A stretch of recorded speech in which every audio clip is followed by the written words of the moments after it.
श्री गुरु महिमालेक शरणं श्री गुरु महिमालेक शरणं श्री गुरु महिमालेक शरणं। गुरु कृपा यूट्यूब चैनल तरफर आपण मानकु स्वागत जनाई आज आरंभ करने को जाउची 2024 मसीहा मार्च मासरे मासिक राशिफल। यही राशिफल आरंभ करने पूर्वर आपण मानकु मोर विनम्र अनुरोध, जो माने प्रथम करी यही चैनल को आसुचंती से माने गोटिए सब्सक्राइब करी पाखरे आसुथिबा बेल आइकन को दबाई दियंतु ओ ऑल नोटिफिकेशन को ऑन कर दियंतु, जहा द्वारा कि आमर जो समय रे वीडियो अपलोड हेबो सर्वप्रथमे आपणक पाखरे पहुँची पारिबो। आमर यही गुरु कृपा यूट्यूब चैनल माध्यम आपणकर जन्मित शिशु मानकर नूतन जन्म पत्रिका मध्य तैयारी करा जाए। आपणकर जन्म तारीख, जन्म समय, जन्म स्थान और पिता मातांकर नाम लेखि आमर यही गुरु कृपा यूट्यूब चैनल रो मेल आईडी रे पठाई दियंतु। आपणकर जन्म पत्रिका तैयारी करा जाई पठाई दिया जीव। आहुरी मध्य जेउ मानकर विलंब विवाह हेलानी 30 वर्षरु अधिक बयस होई गलानी विवाह होई पारु नाही, सेमानंकर विवाह, जेउ माने चाकरी करिबा को बहु दिन अपेक्षा करी बयस होई गलानी चाकरी होई पारु नाही, सेमानंकर चाकरी, व्यवसाय रे खेती सौतिबा लोकमानंकर मध्य वैज्ञानिक पद्धति रे प्रतिकार करा जाए। आपणकर जन्म तारीख, जन्म समय और जन्म स्थान लेखि पठांतु। आसंतु एबे जानिबा 2024 मसीहा मार्च मासरे तुला राशि मासिक राशिफल। तुला राशि राशि चक्रर सप्तम राशि। यही राशिर अधिपति शुक्र महाग्रह और शनि महाग्रह यही राशि रे उच्च स्थान। रवि महाग्रहंकर एहा नीचांश और मंगल महाग्रहंकर अस्त गृह। तुला राशि 3 गोटी नक्षत्र को नहीं गठित। तुला राशिर जन्मित व्यक्ति देवभक्ति, ब्राह्मण भक्ति, साधु सन्यासी सेवाकारी, सर्वदा निज शरीर पवित्र देहधारी, अनीति कार्य करती नाही, शुचिमंत सर्वदा रहिबा को चेष्टा करती। एमाने वाणिज्य करिबा को अति भल पाई थांती। प्रत्येक व्यक्ति ठारू सम्मान पाइबा को आशा करि थांती ओ पाई थांती मध्य। मन मध्यरे असीम साहस भरी रही थाए। निर्भीक हिसाब रे समस्त कर्म करि थांती। एमाने जीवन रे धनवंत होई थांती। एमानंकर पकेट रे सर्वदा अर्थ भरपूर थाए। केतेबेले पकेट खाली न थाए। समय समय प्रबल रागी जाई थांती ओ अधिकांश समय रे बहु द्रव्य उपरु आशा तुटाई त्याग करि दियंती, जहा द्वारा कि पकेट रे थिबा अर्थ शून्य हो जाए। एते भल गुण थाई मध्य अल्प निंदा सहित अधिक प्रशंसा पाई थांती। एमाने बहु चतुरतार सहित कार्य संपादना करती। जीवन काल मध्यरे बहु ज्ञानती शत्रु सृष्टि होइथाए। निजे शत्रु अर्थात निज परिवार शत्रु, बंधु कुटुंब एमानंकर शत्रु, यहा सहित बाहर शत्रु माने सर्वदा लागी रहंती, किंतु सेमाने सर्वदा परास्त होई रहंती। धर्म कार्य करी एमाने सर्वदा आगुआ रही थांती। यही तुला राशिर प्रथम नक्षत्र हेला चित्रा तुला। चित्रा नक्षत्र दानवगण होइथिबा स्थले मंगल महाग्रहंकर जन्म नक्षत्र। एणु यही नक्षत्र जात व्यक्ति प्रबल क्रोधी। यहा पुणी व्याघ्र वर्गर और स्त्री जातिर होइथिबारु यहा एक भोकिला बाघुणी। बाघुणी कथार अछि से सर्वदा भयंकर होई उठे। तुला राशि साधारणतः समस्तंकु निजर करि थांती, କାହାରି ଉପରେ ଯଦି ଅନ୍ୟ ବାହ୍ୟ ଶତ୍ରୁ ଆକ୍ରମଣ କରି ବିପଦରେ ପକାଇବାକୁ ଚେଷ୍ଟା କରେ ତେବେ ବାଘୁଣୀ ଭୟଙ୍କର ହୋଇ ତାର ପ୍ରତିଶୋଧ ନେଇଥାଏ। ସେହିପରି ଚିତ୍ରା ନକ୍ଷତ୍ର ଜାତ ବ୍ୟକ୍ତି ସର୍ବଦା ଭୟଙ୍କର ହୁଅନ୍ତି। ପୁଣି ଦାନବଗଣ ହୋଇଥିବାରୁ ଏମାନେ ସର୍ବଦା ଯୁଦ୍ଧଖୋର। ମଙ୍ଗଳ ମହାଗ୍ରହ ମଧ୍ୟ ଯୁଦ୍ଧଖୋର। ଏଣୁ ଏହି ନକ୍ଷତ୍ର ଜାତ ବ୍ୟକ୍ତି ନିଜକୁ ସର୍ବଦା ବଳବାନ ଭାବି ଶତ୍ରୁ କିମ୍ବା ପାଖ ଲୋକଙ୍କୁ ଦବାଇ ରଖିଥାନ୍ତି ବା ଡରାଇ ରଖିଥାନ୍ତି। ଏମାନେ କେବେ ହାରି ଯାଇନଥାନ୍ତି। ସ୍ୱାତି ନକ୍ଷତ୍ର ହେଲା ଦ୍ୱିତୀୟ ନକ୍ଷତ୍ର। ଏହି ନକ୍ଷତ୍ର ଦେବଗଣ, ସ୍ୱାତି ନକ୍ଷତ୍ର ଦେବଗଣ, କିନ୍ତୁ ଏହା ମଇଁଷି ବର୍ଗର, ଯାହାକି ପୁରୁଷ ମଇଁଷି ରାକ୍ଷସ ପରି ହୁଅନ୍ତି। ମଧୁବାବୁଙ୍କ ଭାଷାରେ ଅରଣା ମଇଁଷି ରହିଛି ଅନାଇ, ମହିଷୀର ପାଖ ନଯାଅ ଦନାଇ। ଏହି ନକ୍ଷତ୍ର ଜାତ ବ୍ୟକ୍ତି ସେତିକି ଭୟଙ୍କର। ଶେଷ ନକ୍ଷତ୍ରଟି ବିଶାଖା ନକ୍ଷତ୍ର।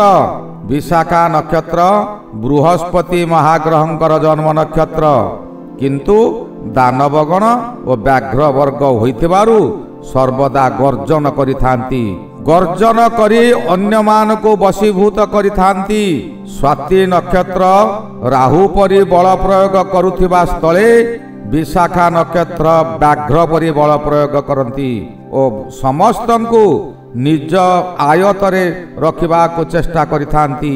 ପୁରୁଷ ବ୍ୟାଘ୍ର ହୋଇଥିବାରୁ ପ୍ରାୟତଃ ନିଜ ବଳକୁ ଦେଖାଇ ହେଉଥାନ୍ତି, କିନ୍ତୁ ଭାରି ଅଳସୁଆ। ଅଧିକାଂଶ ସମୟରେ ନିଦ୍ରାରେ ଶୋଇ ରହିଥାନ୍ତି। ଏହି ଅଳସୁଆମୀ ଯୋଗୁଁ ନିଜର ବହୁ କାର୍ଯ୍ୟ ହାତ ଛଡ଼ା ହୋଇଯାଏ। ତଥାପି ଧୈର୍ଯ୍ୟହରା ନ ହୋଇ ଆଗାମୀ ସମୟକୁ ଅପେକ୍ଷା କରି ରହିଥାନ୍ତି। ତୁଳା ରାଶି ସକାଶେ ଶୁଭ ଗ୍ରହ ଓ ଅଶୁଭ ଗ୍ରହ ମାନେ ହେଲେ ରବି ଗ୍ରହ ପଞ୍ଚମରୁ ଷଷ୍ଠକୁ ଯିବେ, ମାସ ସାରା ଶୁଭ ଫଳ ଦେବେ। ମଙ୍ଗଳ ଗ୍ରହ ଚତୁର୍ଥରୁ ପଞ୍ଚମକୁ ଯିବେ, ଅଶୁଭ ଫଳ ମିଳିବ। ବୁଧ ଷଷ୍ଠରେ ଶୁଭ ଫଳ, ବୃହସ୍ପତି ସପ୍ତମରେ ଶୁଭ ଫଳ, ଶନି ପଞ୍ଚମରେ ଅଶୁଭ, କିନ୍ତୁ ତୁଳା ରାଶି ସକାଶେ ଅଶୁଭ ଫଳ କମ ମିଳିବ, କାରଣ ତୁଳା ରାଶି ଶନିଙ୍କର ସିଂହାସନ। ରାହୁ ଗ୍ରହ ଷଷ୍ଠରେ ଅଛନ୍ତି, ବହୁ ଶୁଭ ଫଳ ଦେବେ। କେତୁ ଦ୍ୱାଦଶରେ ଅଶୁଭ ଫଳ ଦିଅନ୍ତି। ତୁଳା ରାଶିର ଶୁଭ ଅଙ୍କ ହେଲା 1, 3, 7 ଓ 9। ଶୁଭ ବାର ଶନିବାର, ବୁଧବାର ଓ ଶୁକ୍ରବାର। ତୁଳା ରାଶି ସକାଶେ ଶୁଭ ଗ୍ରହ ବୁଧ ଗ୍ରହ, ଶୁକ୍ର ଗ୍ରହ ଓ ଶନି ଗ୍ରହ। ଲଗ୍ନ ସିଂହ, ବୃଷ, ମକର, ମୀନ। ଏହି 4 ଗୋଟି ଲଗ୍ନ ଜାତ ବ୍ୟକ୍ତି ତୁଳା ରାଶି ସହିତ ସମତା ଭାବ ରଖନ୍ତି ବା ମୈତ୍ରୀ ଭାବ ରଖନ୍ତି। ଅଶୁଭ ସଂଖ୍ୟା 5 ଓ 8। ଘାତବାର ଗୁରୁବାର। ଏଇଠାରେ ଗୋଟିଏ କଥା, ତୃତୀୟ ଚନ୍ଦ୍ର ପ୍ରତ୍ୟେକ ରାଶି ସକାଶେ ଶୁଭ ଓ ବଳବାନ, କିନ୍ତୁ ତୁଳା ରାଶି ସକାଶେ ତୃତୀୟ ଚନ୍ଦ୍ର ହେଉଛି ଘାତ ଚନ୍ଦ୍ର। ଘାତ ତିଥି ହେଉଛି ଦ୍ୱାଦଶୀ ତିଥି। ଘାତ ଗ୍ରହ ରବି ଗ୍ରହ ଓ ଚନ୍ଦ୍ର ଗ୍ରହ। ରବି ମହାଗ୍ରହ ପଞ୍ଚମରେ ଗୋଚରରେ ଭ୍ରମଣ କରୁଅଛନ୍ତି। ପଞ୍ଚମ ରବି ଯେଉଁ ରାଶିରେ ଗୋଚରରେ ଭ୍ରମଣ କରୁଥାନ୍ତି, ତାହା ଯଦି 15 ଡିଗ୍ରୀ ପାର ହୋଇଯାଆନ୍ତି ଶୁଭ ଫଳ ଦିଅନ୍ତି। ଏଣୁ ମାସ ଆରମ୍ଭରୁ ରବି 17 ଡିଗ୍ରୀରେ ଥିବାରୁ ଶୁଭ ହିଁ ଶୁଭ ଫଳ ଦେବେ। ପୁଣି ଶନିଙ୍କ ସହିତ ଥିବାରୁ ବଳବାନ ଅଛନ୍ତି, ଶୁଭ ଫଳ ନିଶ୍ଚୟ ମିଳିବ। ପରିବାରର ସନ୍ତାନମାନେ ଆପଣଙ୍କ ଆୟତରେ ରହିବେ। ଆପଣଙ୍କ ନିର୍ଦ୍ଦେଶକୁ ଅକ୍ଷରେ ଅକ୍ଷରେ ପାଳନ କରିବେ। ପୂର୍ବରୁ ଜମି ଜମା ବିବାଦ ଖୁବ୍ ଶୀଘ୍ର ଆପଣଙ୍କ ସପକ୍ଷରେ ଯିବ। କୋର୍ଟ କଚେରୀରେ କେସ୍ ଆପଣଙ୍କ ସପକ୍ଷରେ ଯିବ। ଚତୁର୍ଦିଗରୁ ଆପଣଙ୍କ ପାଖକୁ ଶୁଭେଚ୍ଛାର ବାର୍ତ୍ତାମାନ ଆସିବ।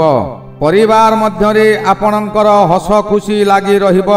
ସ୍ୱାସ୍ଥ୍ୟ ଉତ୍ତମ ରହିବ। ମନ ଆପଣଙ୍କର ସ୍ଥିର ରହିବ। ଶାନ୍ତିରେ ଆପଣଙ୍କର ସୁନିଦ୍ରା ହେବ।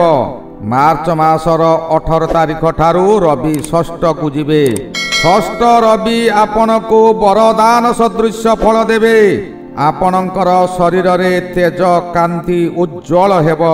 ବିରୋଧୀ ଲୋକମାନେ ଆପଣଙ୍କୁ ଦେଖି ଭୟରେ ଆତ୍ମଗୋପନ କରିବେ। ଆକାଶରେ ଲକ୍ଷ ଲକ୍ଷ ତାରାମାନ ଉଜ୍ଜଳ ଦିଶୁଥିବା ସ୍ଥଳେ କୃଷ୍ଣ ପକ୍ଷରେ ହଠାତ୍ ଚନ୍ଦ୍ର ଉଦୟ ହେଲେ ଯେପରି ତାରାମାନଙ୍କର ତେଜ ମଉଳି ଯାଏ, ସେହିପରି ଶତ୍ରୁମାନଙ୍କର ତେଜ ହରଣ ହୋଇଯିବ। ଆପଣ ବ୍ୟବସାୟରୁ ପ୍ରଚୁର ପରିମାଣରେ ଆୟ କରିବେ। ଅଜଣା ସ୍ଥାନରୁ ବା ଅଜଣା ବ୍ୟକ୍ତିଙ୍କ ଠାରୁ ଆପଣଙ୍କୁ ସାହାଯ୍ୟ ମିଳିବ। ପୂର୍ବରୁ ଯେତେ ଦୁଃଖ ଯନ୍ତ୍ରଣା ଭୋଗୁଥିଲେ ତହିଁରୁ ଆପଣ ମୁକ୍ତି ପାଇଯିବେ। ପରିବାରରେ ପ୍ରତ୍ୟେକ ବ୍ୟକ୍ତିମାନଙ୍କର ସ୍ୱାସ୍ଥ୍ୟ ଉତ୍ତମ ରହିବ। ନୂତନ ବନ୍ଧୁ ଲାଭ ହେବ। ବିଶେଷ କରି ଆପଣ ଗୃହ କିମ୍ବା ଜମି ଖରଦି କରିପାରନ୍ତି। ନୂତନ ବନ୍ଧୁ ଲାଭ ହେବ। ବିଶେଷ କରି ଆପଣଙ୍କର ଏହି ସମୟରେ ଯଦି ବିବାହ ହୋଇନଥାଏ, ବିବାହ ମଧ୍ୟ ହୋଇଯିବ। ଚଳିତ ମାସ କିମ୍ବା ଏପ୍ରିଲ ଶେଷ ସପ୍ତାହରେ ଆପଣଙ୍କର ବିବାହ ହୋଇଯାଇପାରେ। ନିଃସନ୍ତାନ ବ୍ୟକ୍ତିମାନଙ୍କର ସନ୍ତାନ ଲାଭର ଯୋଗ ମଧ୍ୟ ରହୁଛି। ବୁଧ ଗ୍ରହ ଆପଣଙ୍କର ଷଷ୍ଠରେ ଅଛନ୍ତି। ଏହା ଆପଣଙ୍କୁ ଉନ୍ନତି ପଥରେ ସହଯୋଗ କରିବ। ଆପଣଙ୍କର ଯଶ ଚତୁର୍ଦିଗରେ ବ୍ୟାପିଯିବ। ଆପଣ ଯଦି ଜଣେ ସାହିତ୍ୟିକ ହୋଇଥିବେ, ତେବେ ଆପଣ ସଭା ସମିତିରେ ପୁରସ୍କୃତ ହୋଇ ମାନପତ୍ର ପାଇବେ। ନୂତନ ଗଳ୍ପ କବିତା ମାନ ଲେଖି ସୁନାମ ଲାଭ କରିବେ। ହଠାତ୍ ଆପଣ ଉଚ୍ଚ ଆସନ ପ୍ରାପ୍ତି ହେବେ। ଯେଉଁ ଗୃହରେ କ୍ଷୁଦ୍ର ଶିଳ୍ପମାନ ପ୍ରତିଷ୍ଠା କରି ଗୁଜରାଣ ମେଣ୍ଟାଉଛନ୍ତି, ସେମାନଙ୍କର ଯଦି ତୁଳା ରାଶି ହୋଇଥାଏ, ତେବେ ସେମାନଙ୍କର ଆଶା ଠାରୁ ଅଧିକ ଅର୍ଡରମାନ ଆସିବ ଓ ଅଧିକ ଲାଭ ହେବ। ଏହି ସମୟରେ ଆପଣ ବିଚଳିତ ହୋଇଯାଇ ମନରେ ଗର୍ବ ଭାବନା ଆଣିବେ। ଜାଣିଥାନ୍ତୁ, ଗର୍ବ କଲେ ସର୍ବନାଶ ହୁଏ। ଯେତେ କଷ୍ଟ ଆସୁ ଆପଣ ମିଠା କଥା କହି ଖର୍ଦ୍ଦାରଙ୍କୁ ନିଜ ହାତରେ ରଖନ୍ତୁ। ଭବିଷ୍ୟତରେ ଆପଣଙ୍କୁ ଶୁଭ ହେବ। ଦେବଗୁରୁ ବୃହସ୍ପତି ସପ୍ତମରେ ରହି ତୁଳା ରାଶିକୁ ଏକାଦଶ ସ୍ଥାନକୁ ଓ ଭାଇ ଓ ଭଉଣୀ ସ୍ଥାନକୁ ଓ ଶକ୍ତି ସ୍ଥାନକୁ ଶୁଭ ଦୃଷ୍ଟି ଦେଉଛନ୍ତି। ଆୟ ସ୍ଥାନକୁ ଦୃଷ୍ଟି ଦେଉଥିବାରୁ ଏହି ସମୟରେ ବିଭିନ୍ନ ଦିଗରୁ ଆୟର ପରିମାଣ ବୃଦ୍ଧି ପାଇବ। ହାତ ମୁଠା କରି ଖୋଲିଦେଲେ ଯେପରି ଶୂନ୍ୟ ହସ୍ତ ମୁଠାରୁ ପୁଳା ଅର୍ଥ ମିଳେ, ସେହିପରି ସମୟ ଆପଣଙ୍କର ଆସିଛି। ଯାହା କରିବେ ତହିଁରୁ ଆପଣଙ୍କୁ ଅର୍ଥ ମିଳିବ। ଯାନବାହନ ଖର୍ଦି କରିପାରନ୍ତି। ଏହି ସମୟରେ ଆପଣ ଦୂରଯାତ୍ରା ମଧ୍ୟ କରିପାରନ୍ତି। ବିଦେଶରେ ସୁନାମ ଅର୍ଜନ କରିବେ। ବିଦେଶରେ ମଧ୍ୟ ଆପଣଙ୍କର ଖ୍ୟାତି ବୃଦ୍ଧି ହେବ। ଏହି ସମୟରେ ମନକୁ ବିଚଳିତ ନ କରି ଶାନ୍ତ ରଖନ୍ତୁ। ରାହୁ ମହାଗ୍ରହ ଆପଣଙ୍କ ରାଶିକୁ ଷଷ୍ଠରେ ରହି ଧନ ଗୃହ ଓ କର୍ମ ଗୃହକୁ ଦୃଷ୍ଟି ଦେଉଛନ୍ତି। ଆପଣଙ୍କର କର୍ମ ଉଜ୍ଜଳ ହେବ। କର୍ମ କ୍ଷେତ୍ରରେ ଆପଣ ମାଲିକ ହେବେ। ଛାତି ଫୁଲାଇ ଆପଣ ବାଟ ଚାଲିବେ। ଏତେ ଧନ ଆସିବ ଯେ ଆପଣ ଆପଣଙ୍କର ପୂର୍ବ କଥାକୁ ସମ୍ପୂର୍ଣ୍ଣ ଭୁଲିଯିବେ। ଆପଣ ଗର୍ବରେ କହି ବୁଲିବେ, ଯାହା କରିବି ମୁଁ କରିପାରିବି, ମୋର କେହି କିଛି କରିପାରିବେ ନାହିଁ। ଅତି ଗର୍ବେ ହତଲଙ୍କା ପରି ସମୟ ଆସିଯିବ। ଶନିଶ୍ଚର ମହାଗ୍ରହ ଆପଣଙ୍କର ପଞ୍ଚମରେ ରହି ଆପଣଙ୍କ ଜ୍ଞାନକୁ ଅଜ୍ଞାନରେ ପରିଣତ କରି ପରୀକ୍ଷା କରିବେ। ଆପଣଙ୍କ ଗର୍ବକୁ ଶନିଦେବ ଖଣ୍ଡନ କରିବେ। ଆପଣଙ୍କୁ ବହୁ ଆଶା ଦେଖାଇ ଦୂରକୁ ନେଇଯିବ, ଅର୍ଥାତ୍ ବ୍ୟବସାୟରେ ବହୁ ଉଚ୍ଚକୁ ନେଇଯିବ। ଅଥଳ ସାଗର ମଧ୍ୟରେ ଛାଡ଼ି ଦେଇ ଅଦୃଶ୍ୟ ହୋଇଯିବେ। ସେ ସମୟରେ ନା ଆଗକୁ ଯାଇପାରିବେ ନା ପଛକୁ ଫେରି ପାରିବେ। ଅଥଳ ସାଗରରେ ଉବୁଟୁବୁ ହେବେ। ଏବେ ବେଳ ଥାଉଁ ଲୋଭ ଠାରୁ ଆପଣ ଦୂରେଇ ରୁହନ୍ତୁ। ଦୁଃଖୀ ରଙ୍କି ମାନଙ୍କୁ ଦାନ କରନ୍ତୁ। ଭୋକିଲା ଲୋକଙ୍କୁ ଖାଦ୍ୟ ଦିଅନ୍ତୁ। ନିଜେ ସାତ୍ୱିକ ଆହାର ଓ ଭୋଜନ କରନ୍ତୁ। ନାରୀମାନଙ୍କର ପ୍ରେମ ଜାଲରେ ଫସନ୍ତୁ ନାହିଁ। ସେ ଫାଶ ଏତେ ଚାପି ଧରିବ ଯେ ଆପଣ ତହିଁରୁ ମୁକୁଳି ପାରିବେ ନାହିଁ। ଜଗତ କଲ୍ୟାଣ ନିମନ୍ତେ ପ୍ରତ୍ୟେକ ଦିନ ପ୍ରଭୁଙ୍କ ନିକଟରେ ପ୍ରାର୍ଥନା କରନ୍ତୁ। ନିଜ ପାଇଁ କିଛି କୁହନ୍ତୁ ନାହିଁ। ସର୍ବଦା ଜଗତର ମଙ୍ଗଳ ନିମନ୍ତେ କୁହନ୍ତୁ। ଏହା ହିଁ ଆପଣଙ୍କୁ ଭବିଷ୍ୟତରେ ବହୁ ସାହାଯ୍ୟ କରିବ। ଏହି ଗଲା 2024 ମସିହା ମାର୍ଚ୍ଚ ମାସରେ ତୁଳା ରାଶିର ମାସିକ ରାଶିଫଳ ଏହାର ପରବର୍ତ୍ତୀ ରାଶି ବିଛା ରାଶି ବିଷୟରେ ଆଲୋଚନା କରିବା। ଶ୍ରୀ ଗୁରୁ ମହିମା ଅଲେଖ ଶରଣ, ଶ୍ରୀ ଗୁରୁ ମହିମା ଅଲେଖ ଶରଣ, ଶ୍ରୀ ଗୁରୁ ମହିମା ଅଲେଖ ଶରଣ ଶରଣ ଶରଣ।